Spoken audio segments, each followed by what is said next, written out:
मेरा नाम नईम है। मेरा ताल्लुक़ मुल्तान से है। हाफ़िज़ खालिद साहब मेरे रिलेटिव्स में से हैं। मुझे बचपन से ही एलर्जी का इशू है, जिसमें पोलन एलर्जी या डस्ट एलर्जी भी जिसको कहा जाता है।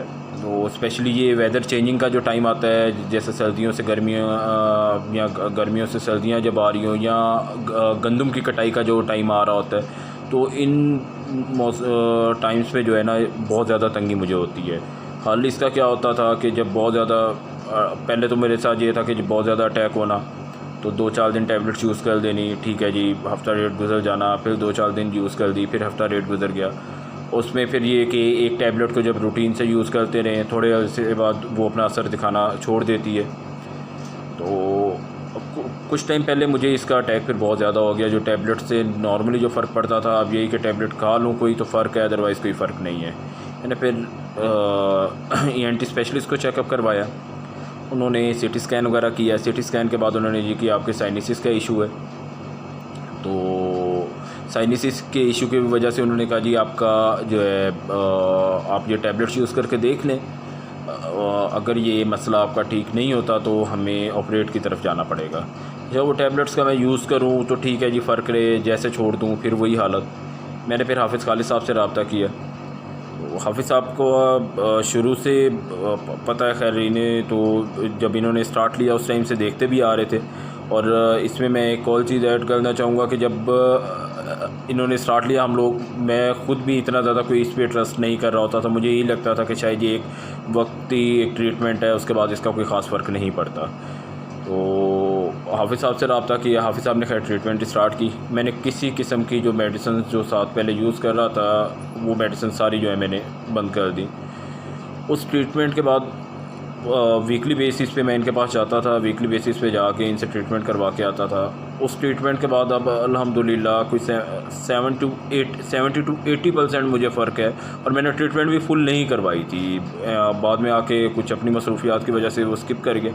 तो उसके बावजूद मुझे 70 to 80% फ़र्क है। और कभी हुआ शाज़ नादिर ही कोई हुआ तो मुझे एलर्जी का अटैक हो रहा होता है। स्पेशली अब ये जैसे गंदम का मौसम भी गुजरा है, तो मुझे इस बार कोई इसमें मसला नहीं हुआ। अच्छा, जब मेरी एलर्जी की ट्रीटमेंट ही चल रही थी तो इसी दौरान एक बार हुआ ये कि मुझे टेम्परेचर हुआ और थ्रोट इन्फेक्शन थी। टैबलेट भी ले रहा हूँ, कोई ख़ास फ़र्क नहीं पड़ा। एक एंटीबायोटिक पहले ली है, फिर दूसरी एंटीबायोटिक पे पहले ली है, फिर दूसरी एंटीबायोटिक पे मूव हो गया हूँ।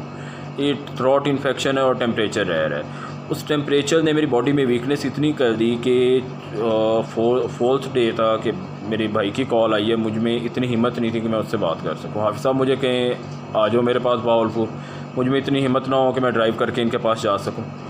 खैर इनका मुल्तान का प्लान हुआ, ये मेरे पास आ गए।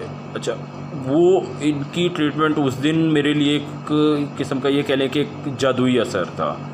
इन्होंने आके ट्रीटमेंट की है। शाम के टाइम ये मेरे पास पहुँचे हैं, इन्होंने ट्रीटमेंट की है। हार्डली आधे घंटे बाद जो ये कह लें कि हार्डली आधे घंटे बाद मैं उससे पहले बिल्कुल नहीं उठ पा रहा था, और आधे घंटे बाद मैं उठ के बैठा हुआ था, इनके साथ गप्पे भी लगा रहा हूँ। और उसके बाद कोई घंटा डेढ़ बाहर इनके साथ एक खड़ा भी रहा, घर से बाहर निकल के खड़ा भी रहा, गप्पे भी लगती रही हैं, काम था वो डिस्कस भी हम लोग करते रहे। तो पहले मेरे लिए उठ के बैठना ही एक बहुत बड़ा मसला था। उस ट्रीटमेंट के बाद ये असर, और इनकी ट्रीटमेंट के बाद मैंने फिर कोई मेडिसिन नहीं खाई थी।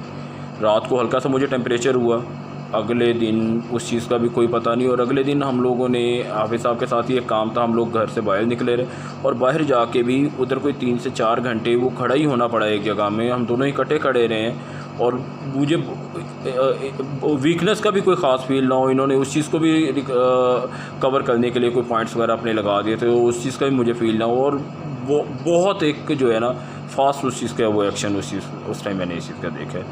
अल्लाह ताला इन्हें जज़ा दे, अल्लाह ताला इनके हाथ में और शफ़ा दे। जज़ाकुमुल्लाह। अस्सलामु अलैकुम।